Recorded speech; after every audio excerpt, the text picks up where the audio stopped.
दोस्तों नमस्कार। दोस्तों ये कैसे संभव है कि देश गरीब होता चला जाए और इस देश के भीतर बैठे हुए चंद लोग रईस होते चले जाएं? ये कैसे संभव है कि एशियाई देशों में भारत की जीडीपी ग्रोथ सबसे निचले पायदान पर हो लेकिन चंद लोगों की नेटवर्थ का उछाल टॉप स्तर पर हो?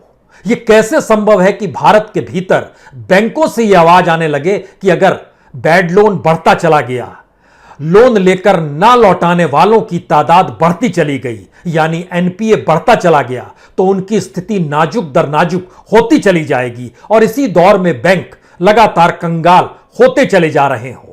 लेकिन उसी दौर में आरबीआई इस देश की सत्ता को रिकॉर्ड स्तर पर पैसा देने से चूक न रहा हो।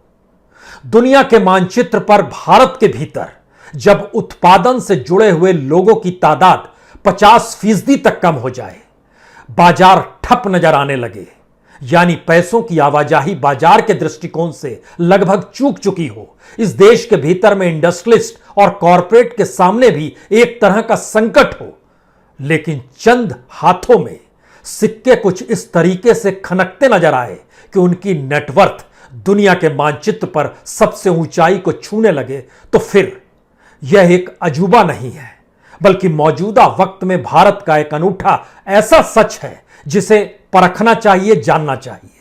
इसलिए जानना चाहिए क्योंकि सब कुछ पहली बार हो रहा है। भारत एशियाई देशों की कतार में आज की परिस्थिति में सबसे निचले पायदान पर अपने जीडीपी ग्रोथ को लेकर है, लेकिन एशियाई देशों में भारत के पहले टॉप 2 रईस इस एशियाई देशों की कतार में सबसे ऊपर हैं। हमें लगता है कि आज एक एक परिस्थिति को परखने की जरूरत है, क्योंकि जीडीपी ग्रोथ एशियाई देशों में, जितने भी देश एशियाई देशों में इकोनॉमी की वजह से जाने जाते हैं, उसमें आप बांग्लादेश को लीजिए, उसमें आप म्यांमार को लीजिए, उसमें आप चीन को लीजिए, वियतनाम को लीजिए, भूटान को लीजिए, नेपाल को लीजिए, पाकिस्तान को लीजिए, इंडोनेशिया को लीजिए, साउथ कोरिया को लीजिए, श्रीलंका को लीजिए, मलेशिया को लीजिए, थाईलैंड को लीजिए और इंडिया को भी लीजिए और कल्पना शुरू कीजिए। इन तमाम देशों की कतार में 2020 में भारत की जीडीपी ग्रोथ -8.3 है, जो सबसे नीचे है। बांग्लादेश टॉप पर है 3.8% जीडीपी ग्रोथ के साथ, चीन 1.9% के साथ, वियतनाम 1.6% के साथ, पाकिस्तान 0.4% के साथ, इंडोनेशिया नेगेटिव में है लेकिन -1.5 है, श्रीलंका नेगेटिव में है लेकिन -4.6 है, थाईलैंड -7.1 है और भारत के नीचे इस ग्रोथ में एक ही देश है, वो है फिलीपींस -8.3 और भारत है -8.0। अब यहां से सोचना शुरू कीजिए कि इस एशियाई देशों की कतार में आज की तारीख में जब ब्लूमबर्ग बिलियनियर इंडेक्स जारी होता है तो वो जानकारी देता है कि भारत के 2 रईस टॉप पर हैं। मुकेश अंबानी यानी रिलायंस, यह पहले से टॉप पर थे, लेकिन अब एक दूसरा नाम जुड़ गया है जो दूसरे नंबर पर है, वो है अडानी का नाम। यानी जिस दौर में भारत की जीडीपी नीचे, भारत की इकोनॉमी डामाडोल, भारत की अर्थव्यवस्था इतनी नाजुक कि सरकार को पैसा आरबीआई से चाहिए, तो उसने 2018 में विमल जलान की एक कमेटी बनाकर एक ऐसी परिस्थितियों को पैदा कर दिया कि आरबीआई इससे पहले किसी भी सरकार को जो डिविडेंड देती थी वो 50,000 करोड़ से ज्यादा नहीं देती थी। लेकिन उसके बाद इस कमेटी ने कहा कि क्यों नहीं दे सकती है, तो उसने असीमित तौर पर सरकार को पैसा देने के रास्ते खोल दिए और बीते 2015 से लेकर 2021 तक 5,44,732 करोड़ रुपए आरबीआई ने सरकार को दिए और इस बार जो पैसा दिया जा रहा है वह है 99,122 करोड़। आपके जहन में तुरंत सवाल आना चाहिए कि मनमोहन सिंह के दौर में अगर इन्हीं 7 सालों में 2015 से लेकर 2021 तक अगर इन 7 सालों को मनमोहन सिंह के दौर को ले जाएं तो उस समय मनमोहन सिंह सरकार को कितना पैसा आरबीआई ने दिया था? जी, उस समय तकरीबन 1.5 लाख करोड़ रुपया आरबीआई ने 7 साल में मनमोहन सरकार को दिया था। उस समय कुछ नियम कायदे थे, इससे ज्यादा नहीं दिया जा सकता है। मसलन 2010-11 में 15,000 करोड़ रुपए, जो कि एक बार छलांग लगा के 11,000 से छलांग लगाकर 15,000 तक पहुंचे थे। 2011-12 में भी 15,000 करोड़ रुपए दिए गए। 2013 में ये 33,000 करोड़ तक हो गए। 2014 में 52,000 करोड़ तक हो गए। लेकिन जब नियम कायदे बदले तो आरबीआई ने 2019 में मोदी सरकार को 1,76,000 करोड़ एक साथ दिया और इस बार 99,000 करोड़ रुपए। यानी उस 7 साल और इस 7 साल की परिस्थिति का पहला नियम यह होगा कि सरकार के पास पैसे नहीं है तो कहीं से भी पैसा चाहिए तो आरबीआई से पैसा ले लिया। यानी हमारी ग्रोथ डामाडोल है, हमारी परिस्थिति नाजुक है। लेकिन इसी पीरियड में इस देश की इकोनॉमी में हर क्षेत्र को संभाले हुए जो दो कॉरपोरेट है और उसमें खास तौर से अडानी का जो कॉरपोरेट का जो पूरा साम्राज्य है, इसने इस दौर में कमाल कर दिया। इससे पहले फरवरी तक चीन के एक रईस होते थे कैंजांग शैनशान। ये जो थे, इनकी जो पूरी रईसी थी, इनको फरवरी में मुकेश अंबानी ने पीछे छोड़ा और अब अडानी ने पीछे छोड़ दिया है। आज की तारीख में अंबानी इसका जो साम्राज्य है, जो इनकी नेटवर्थ है, इनका जो पैसा है, वह टॉप मोस्ट पर है और एशिया में ये नंबर 1 है, तकरीबन 5,57,000 करोड़। दूसरे नंबर पर अडानी है जो कि 4,63,000 करोड़, यह इनकी नेटवर्थ हो गई है। और तीसरे नंबर पर चीन के हैं जिनका हमने जिक्र किया, जो कि फरवरी तक टॉप पर होते थे। यह है 4,63,000 करोड़, यानी तकरीबन 20,000 करोड़ नीचे हैं अडानी के भी। इतनी बड़ी कमाई के हिस्से में सिर्फ 1 साल के भीतर में अडानी की कमाई हुई, जिस दौर में भारत की इकोनॉमी एशियाई देशों में सबसे नीचे चली गई और पर कैपिटा इनकम बांग्लादेश से भी नीचे हो गई। बांग्लादेश पर कैपिटा इनकम के साथ आज की तारीख में $2,227 के साथ है, यानी रुपए में कन्वर्ट कीजिएगा तो यह 1,62,371 रुपए बनते हैं। और भारत की स्थिति तकरीबन 20,419 रुपए कम की है और भारत का पर कैपिटा है $1,947, यानी 1,41,956 रुपए। यह है भारत की स्थिति, यानी भारत की पर कैपिटा इनकम भी लगभग 20,419 रुपए बांग्लादेश से कम है। लेकिन भारत में जितनी असमानता है उतनी असमानता बांग्लादेश में नहीं है, क्योंकि जब हम आपसे जिक्र कर रहे हैं एशियाई देशों में भी भारत अगर अपनी ग्रोथ को लेकर सबसे नीचे खड़ा है तो इसका मतलब यह है कि भारत की प्रति व्यक्ति आय, जो हम लोग टोटलिटी में जीडीपी के हिसाब से बांटते हैं, उसमें चंद हथेलियों में खूब पूंजी है। और यह पूंजी कैसे किस रूप में बढ़ती चली गई, यह इससे भी समझिए कि अडानी के 6 कंपनियां, Adani enterprises, Adani green, Adani total gas, Adani power, Adani gas, Adani transmission, यानी बंदरगाह अडानी के पास, हवाई अड्डे अडानी के पास, रेल अडानी के पास, बिजली अडानी के पास, गैस अडानी के पास, ट्रांसमिशन अडानी के पास, और इन परिस्थितियों में दुनिया भर के कई इलाकों में माइंस भी अडानी ग्रुप के पास है। और इसीलिए उनकी ताकत आज की तारीख में ऐसी बन गई है जो आज नहीं कल अंबानीज को भी पीछे छोड़ देगी।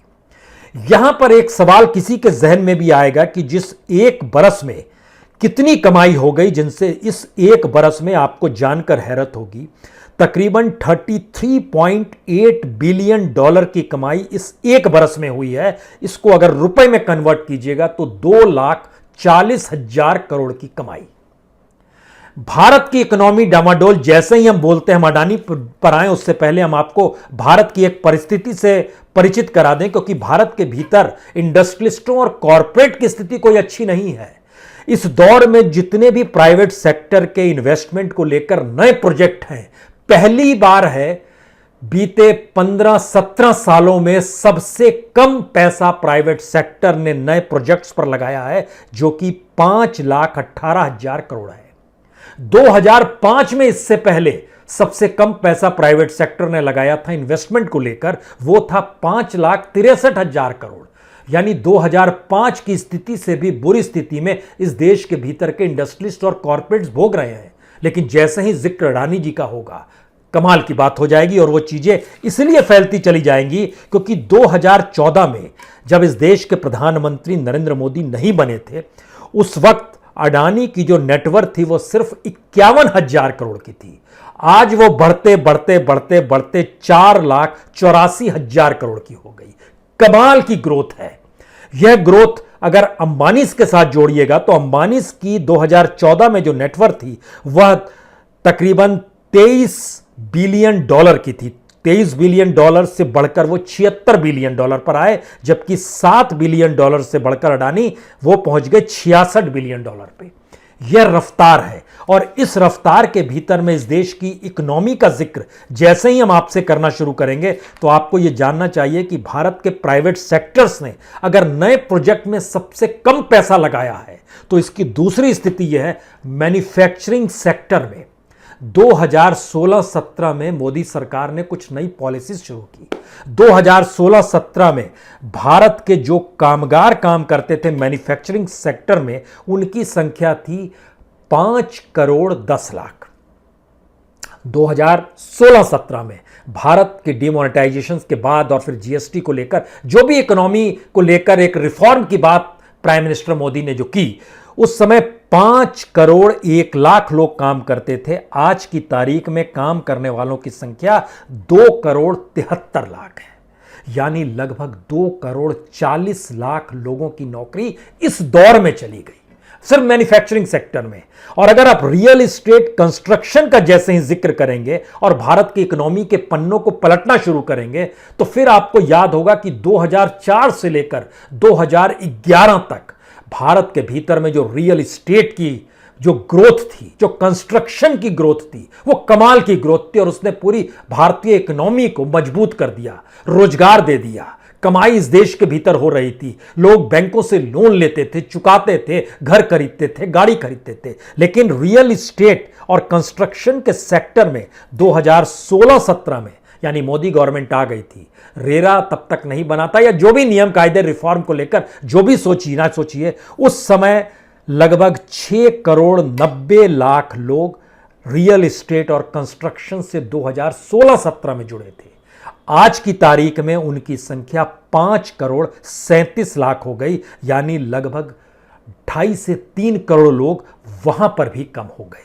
और इस कमी के साथ सीधे सीधे अगर हिसाब कीजिएगा तो 1 करोड़ 60 लाख लोगों की नौकरी सीधे गई, और बाकी 2.5 से 3 करोड़ जो कि सीधे पेमेंट पे नहीं जुड़े रहते हैं बल्कि दिहाड़ी पे रहते हैं या बाकी परिस्थितियों से जुड़ते हैं, वह 2.5 से 3 करोड़ की नौकरी अलग से गई। लेकिन इस देश के भीतर के चंद लोगों ने किस रूप में इस देश की सारी परिस्थितियों पर कब्जा कर लिया, ये कहें या कहें उन्होंने अपने व्यापार को फैला लिया। क्योंकि जो भी भारत के भीतर में पब्लिक सेक्टर था उसी ने इस दौर में सब कुछ प्राइवेट सेक्टर को देना शुरू किया। और यह सवाल इस देश में बार बार उभरता रहा कि सरकार जिम्मेदारी नहीं लेना चाहती है या चलाना नहीं जानती है, और प्राइवेट सेक्टर को जब बेच रही है तो औने पौने दाम में बेच रही है। लेकिन जब परखना शुरू किया गया तो इस देश के सारे बंदरगाह धीरे धीरे अडानी के हवाले, इस देश के हवाई अड्डे जो बिकने शुरू हुए वो अडानी के हवाले, इस देश में रेल सेक्टर भी उसकी भी बिड अडानी ही लगा रहे हैं। बिजली संयंत्र जो लग रहे हैं, जो गैस के संयंत्र रख रहे हैं, जो ट्रांसमिशन है, और तो और जो एग्रीकल्चर रिफॉर्म में भी जो गोडाउन्स बन रहे हैं अलग अलग राज्यों ने सीधे अडानी की कंपनियों से, जो उनकी जो कंपनी है अडानी ग्रीन, उसके जरिए जो भी समझौता, जिस रूप में भी समझौता हुआ है अलग अलग कंपनियों के मार्फत, वह भी राज्यों ने अपने तौर पर करना शुरू कर दिया। मध्य प्रदेश उसमें नंबर 1 पर है, सीधे उस कंपनी से उन्होंने किया, एफसीआई की कोई जरूरत नहीं है। यानी ध्यान दीजिए, तो किसी भी देश की जो बेसिक चीजें होती है, बेसिक लाइन होती है किसी भी देश के इंफ्रास्ट्रक्चर की, आज की तारीख में वो अडानी के पास शिफ्ट हो चली है, और उनकी इकोनॉमी में इजाफा होते चला जा रहा है, उनकी नेटवर्थ लगातार बढ़ती चलाई जा रही है। और यह इसलिए जरूरी है जानना क्योंकि जब आप 2014 से लेकर 2021 के सफर पर निकलते हैं और उससे पहले की परिस्थितियों को भी देखते हैं तो एक वक्त 1988 में सिर्फ 5 लाख रुपए से अडानी ने कंपनी शुरू की थी। तो यह ग्रोथ कमाल की है। आज की तारीख में 17,000 लोग उनके कर्मचारी के तौर पर काम करते हैं और हर क्षेत्र में है ये। लेकिन सवाल यह नहीं है कि कोई एक कॉरपोरेट अगर आगे बढ़ रहा है तो इससे दुखी होने की जरूरत है, बिल्कुल नहीं। सवाल सिर्फ इतना है कि भारत की अपनी इकोनॉमी नीचे क्यों जा रही है, और हर उस क्षेत्र में इकोनॉमी नीचे चली गई है जो क्षेत्र कल तक भारत सरकार के अधीन था। और डिविडेंड के तौर पर जैसे ही हम आपसे जिक्र आरबीआई का करते हैं, तो आरबीआई के जरिए भारत सरकार को जो पैसा मिलना शुरू हुआ 2015 में, कहा जाता है सिर्फ डिविडेंड देना चाहिए, लेकिन डिविडेंड में भी एक रिस्ट्रिक्शंस अभी तक इसलिए लगा हुआ था कि किसी बैंक की हालत अगर खस्ता होती है तो उस बैंक को बेचने की नौबत नहीं आए, बल्कि लिक्विडिटी आरबीआई के पास इतनी रहनी चाहिए कि उस बैंक को संभाल पाए। जैसे लक्ष्मी विलास बैंक था, उसको बेचना पड़ गया, अगर लिक्विडिटी होती तो आरबीआई खुद संभालती, लेकिन उसको एक विदेशी बैंक के हवाले कर दिया गया। यह परिस्थितियों को सामना भारत के भीतर शुरू से कहा गया कि आरबीआई की पॉलिसी थी, लेकिन 2018 के बाद नियम कायदे बदल गए, इसीलिए 2018 में तो 50,000 करोड़ दिया गया डिविडेंड के तौर पर, लेकिन 19 आते आते 1,76,051 करोड़ रुपए आरबीआई ने दे दिए, जो कि इस बार हमने आपको जानकारी दी कि 99,000 करोड़ रुपए दिए जा चुके हैं। इसका मतलब बहुत साफ है कि क्या भारत की अपनी पूरी इकोनॉमी चंद हथेलियों में शिफ्ट हो रही है? दूसरा सवाल है, क्या भारत के भीतर में सरकार ने उन तमाम स्थितियों से पल्ला झाड़ लिया है जहां पर सरकार की जिम्मेदारी थी और सरकार के अधीन काम करने वाले जो भी सरकारी अधिकारी जो पब्लिक सेक्टर में काम करते थे, उसमें भी एक बड़ी तौर पे वो एक ढलाओं की स्थिति आ गई और उसमें भी लगभग नौकरियां छूटती चली गई। इसका जब एनालिसिस किया गया कि सरकार जब पब्लिक सेक्टर की कंपनियों को दूसरी तरफ हवाले कर देती है, तो यह बहस बार बार होती है कि आखिर सरकारी कंपनी लाभ नहीं दे पा रही थी, लेकिन प्राइवेट सेक्टर ने लाभ देना शुरू कर दिया, तो इसका मतलब है सरकारी कर्मचारी काम नहीं करता है। इसमें भी सबसे बड़ा पेच यह है कि इस देश के भीतर में जो भी प्रॉफिटेबल पब्लिक सेक्टर की कंपनी थी, उसके पैरेलल में उन प्राइवेट सेक्टर्स की कंपनियों को खड़ा किया गया, लाइसेंस दिया गया, एनओसी दिया गया, उनको तमाम चीजें दी गई उस क्षेत्र में काम करने के लिए, उनके लिए पूरे रास्ते खोल दिए गए, चाहे वो बंदरगाह की क्षेत्र हो, चाहे हवाई अड्डे के क्षेत्र हो, चाहे बिजली बनाना हो, चाहे माइनिंग की स्थिति हो। भारत के भीतर में कोल इंडिया धीरे धीरे खत्म होता चला गया और आज की तारीख में आपको यह भी जानना चाहिए कि अडानीज ना सिर्फ भारत में माइनिंग करते हैं, इंडोनेशिया और ऑस्ट्रेलिया तक में करते हैं। जो कोल सप्लाई किया जाता है वो चाइना को भी करते हैं, वो बांग्लादेश को भी करते हैं, वो साउथ ईस्ट एशिया के जो देश हैं उनको भी करते हैं, साउथ ईस्ट इंडिया में भी करते हैं, उस देशों में भी करते हैं। इतनी बड़ी परिस्थिति और इतने बड़े साम्राज्य के साथ समझने की कोशिश कीजिए, जब भारत गरीब हो रहा था दुनिया के मानचित्र पर, उस वक्त वह लोग जो सत्ता के करीब थे वह दुनिया के मानचित्र पर सबसे रईस होते चले जा रहे थे। कमाल की सोच, कमाल की थ्योरी, कमाल की इकोनॉमिक्स और कमाल की पॉलिटिक्स, सब कुछ हमारी आंखों के सामने बिल्कुल पारदर्शी है। बहुत बहुत शुक्रिया, बहुत बहुत शुक्रिया।